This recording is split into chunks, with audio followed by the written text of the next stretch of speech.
Totally unscripted, but we're gonna just do some dirty boxing now because we're in street clothes. We just did the pistol video, so we're gonna get one more in and then we're gonna go on Facebook Live, so hope to see you there. Rod, one of our boxing coaches, USA certified boxing coach, longtime boxer, been training in combatives for a million years, former Marine, one of our coaches here at Renegade, is agreed to just kind of meat puppet a little bit. We're not gonna fucking get rough with each other and all that stuff because I wanna really define a little bit about what is dirty boxing. Like, a lot of people use that term, but then they don't go on to say, well, what the fuck is it? You know, so we're just gonna talk a little bit about what it is. In straight boxing, not so much in Muay Thai, but in straight boxing, you very rarely see hand fouling in order to get a punch. So let's start with that, okay? So let's say that Rod and I are here, you know, and he throws his hands up like he's gonna fucking take a pop at me, right? Typically, in boxing, my hands come up and then we start doing this. So we're kind of both in a guard position and doing that.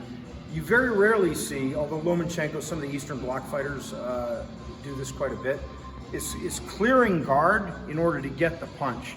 So the very first thing we'll talk about is fouling his guard a little bit and doing what we call circle, right? So we can do that off the punch. I'll show you that as well. So Rod puts his hands up and all I'm doing is I'm gonna take that hand, boom, and I'm gonna drop it, boom, and I'm gonna hit here. Now, obviously, he's not ready to fight yet. Could this be seen as preemptive? It's a hell of a lot better than some of the other preemptive shit we've seen out there in the combatives community, right? He at least threw his hands up, like okay, I'm gonna fucking punch you. So that's my cue, right? I don't want him to get off first if I can help it. So if you look at what I'm doing is, I'm making a circle and a circle, okay? I'm not doing this. Okay, that would be 2 full counts and it wouldn't be a half beat measure. And what we're always talking about in our combatives classes are what? Half beat measures. So I'm not throwing this down. If he throws this hand right now, boom, he's gonna belt me. I'm gonna move my head and keep my guard up when I do it. Okay, so all I'm doing is circle, circle. Now from here, you can see that I'm facing this way. My pivot is obvious left hook, right? Boom, I come back here, maybe then the uppercut. All right, so you put that combination together. He throws his hands up here, boom. Okay, so all I'm doing is boom, boom, boom, boom. Okay, kind of making it dirty, trying to keep his hands from being where they need to be 100% of the time. Okay, that's the first thing. Now let's do it off a punch. Talk about standard boxing, his jab. Okay, his jab I would normally catch with my rear hand. Okay, so as he throws his jab, I would normally catch with my rear hand, because my rear hand gives me more time to see it. Now in Muay Thai, at kicking distance, my legs are longer. A lot of times you'll see jab, you'll see a lot of times guys will catch with their lead hand because they're actually in kicking distance. But in boxing, where we're a little bit closer, he throws that jab, I'm gonna catch it with my rear hand, which goes right into that whole circle thing. So he throws his jab, boom, and I'm still just making a circle. He throws it, boom, and I'm still moving where I just take my rear hand, circle, circle. Okay, nice little trick.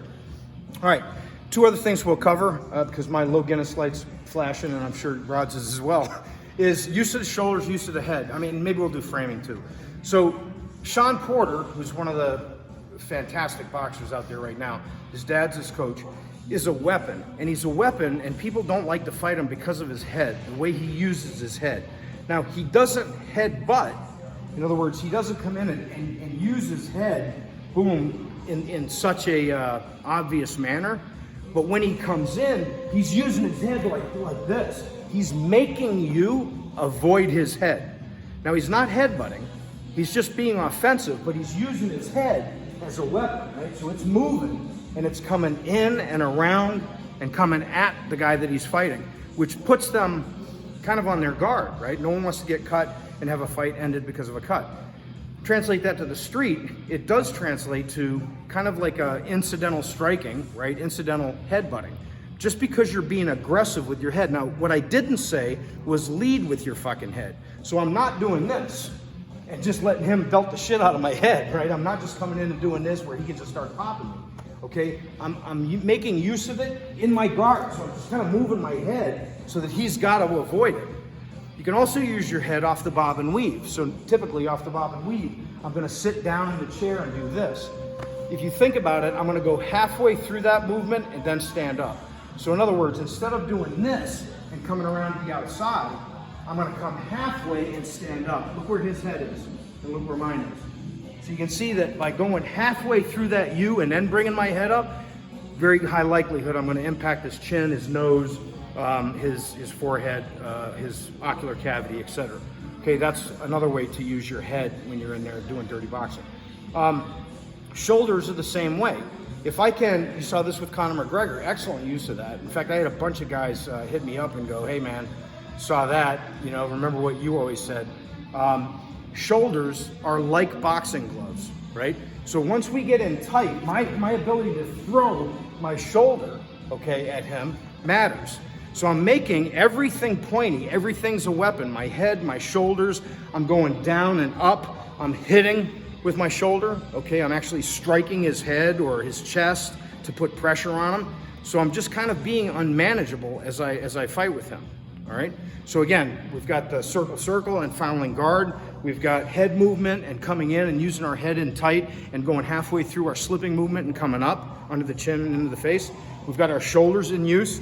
The last thing we'll talk about is our frame.